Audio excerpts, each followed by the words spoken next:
Hello guys and welcome back to this channel. I'm your host Edikanobot and this is Isaac News.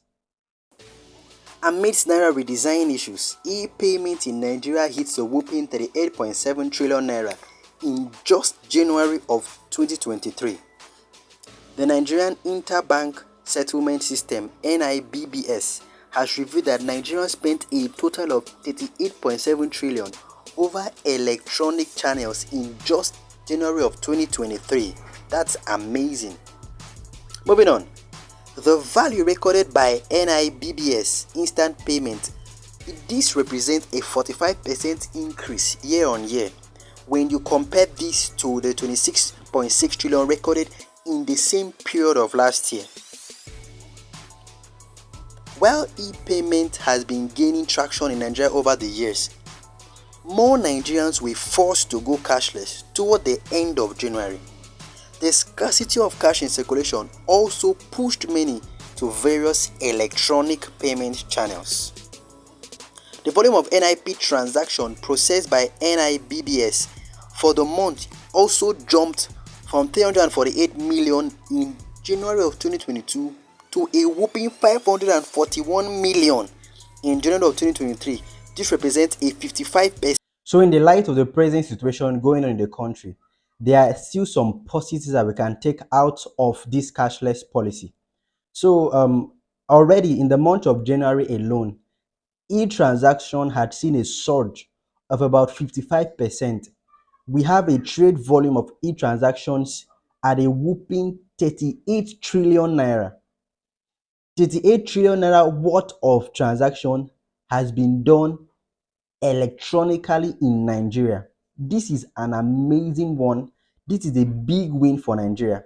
So the data released by the Nigerian Interbank Settlement System shows that the volume of transaction carried out electronically has seen a 55% surge in the month of January alone.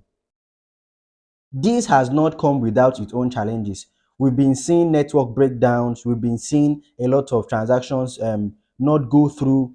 We've seen a lot of bank apps not respond. I personally have had my own fair share of the challenges we're undergoing right now.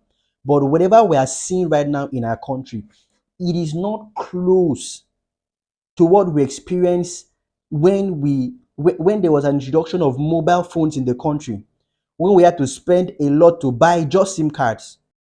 Back then, in a whole state, there could be just one MTN mast. In a whole state, you could just have one location where there were networks. Even as things began to improve, some people were climbing trees and climbing high-story buildings just to get network. You would call, and even when the call even goes through, you would barely hear a thing said by anyone. Ignorance of this is what makes our generation, my generation, the young people, flare up so much at the present situation. What is going right now is nothing compared to what was experienced when we began to embrace technology as a nation. I'm not trying to downplay the hardship experienced by people. I'm saying that in the midst of these ashes, there are lots of beautiful things coming out of it. The president came out to inform us that the rate of banditry and kidnapping has been on an all-time low. There is virtually no kidnapping or banditry. Why is that? Once a kidnapper kidnaps a person, they want the ransom in cash so that the money cannot be traced back to them and the account will not be frozen and the money deducted. But in the light of this cash scarcity, there is no need to kidnap somebody. The highest you can do is kill people at random or do money rituals, but you can't kidnap people. Armed robbery also has been on an all-time low because those monies can be traced and the accounts can be frozen and the people prosecuted. A lot of menace that would have been happening have been on an all-time low due to cash scarcity.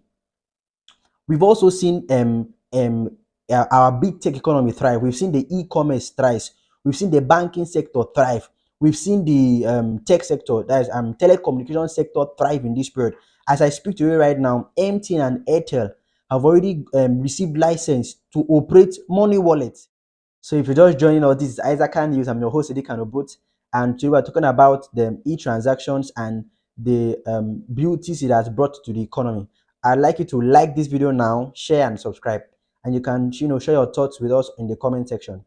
So Both can be done in order to improve e-transactions in the country. So the banks have a lot to do. Many banks at the end of their fiscal year, they bring out their report, their yearly annual report, and you see banks like Zenith Bank, a very popular bank, come and drop figures like 200 plus billion naira, as profit after tax, sometimes profit before tax, and these banks are dropping billions as their profit statement from for the year. That's huge money. Those monies should be taken, a fraction of it should be taken, and they should upgrade their banking system. So they should embrace technology. The bank should employ credible hands in the IT sector, on the IT team, so as to improve the speed of transaction and to reduce the amount of traffic jam that we experience, with our bank app, and even those using the USSD code. Because most of these banks, they make a whole lot of money, so they should just put some of those money in improving their network speed and trying to upgrade their software to handle more crowd on their softwares. Due to cash scarcity, there has been a drop in inflation. Right now, every naira note you have right now is valuable. Is so valuable that it is so scarce. Before now, you can have a lot of pieces of paper floating around, some getting torn or missing, and people don't mind. Right now, 5 naira is being used to trade in the economy.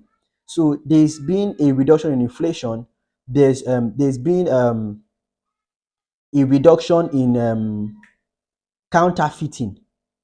People are saying, oh, there's a lot of counterfeiting, and they are dipping old notes in a blue dye to bring out new money. Rubbish. If counterfeiting was real right now, if all the news about counterfeiting were real, the counterfeiter should have reproduced this money and pumped it into the economy and would have made a lot out of it. Now, I'm not saying that there is no counterfeit. I'm saying that this money is not so easy to reproduce in a dubious way. This is why there's been a lot of cash scarcity. But there are still some positives to take out of this video. Those who are into business will tell that they are experiencing some setbacks. Customers' lack of purchasing power in form of paper has reduced. So it has really slowed down business in many business sectors. But big tech businesses that were using e-transfer, people like Konga, Jumia, Gigi, and other big tech industries, which were not dealing via cash, have been experiencing a boom right now because a lot of people have been turning to them, for a lot of things that they may want to purchase. So this is an avenue to tell a lot of people, if you're doing businesses, get your POS machine. Okay. I live in Akwa Ibom State, and it has taken us a while, but even our bus drivers and our keke drivers, our commuters have begun to adopt, transfers, have begun to adopt this e-payment for just normal vehicular movement, which is a good one, for the state. And I would advise you, if you're watching this video, please advise those people around you to get POS machines who are selling watermelon, selling fruit, selling even small kiosks. Let them get POS machine. It's going to be good. It's not too hard and or complicated to operate. Encourage your bus drivers, encourage the keke drivers, bike riders to get and to open an account with a bank, to get a POS machine, or to learn how to carry out transactions even via their small button phone, their small Symbian phone. They can still carry out transfers and transactions via those mediums. So this is the end of today's video. I'd like you to like, share, subscribe, and share your thoughts with us on the comment. Until we meet again, remain blessed.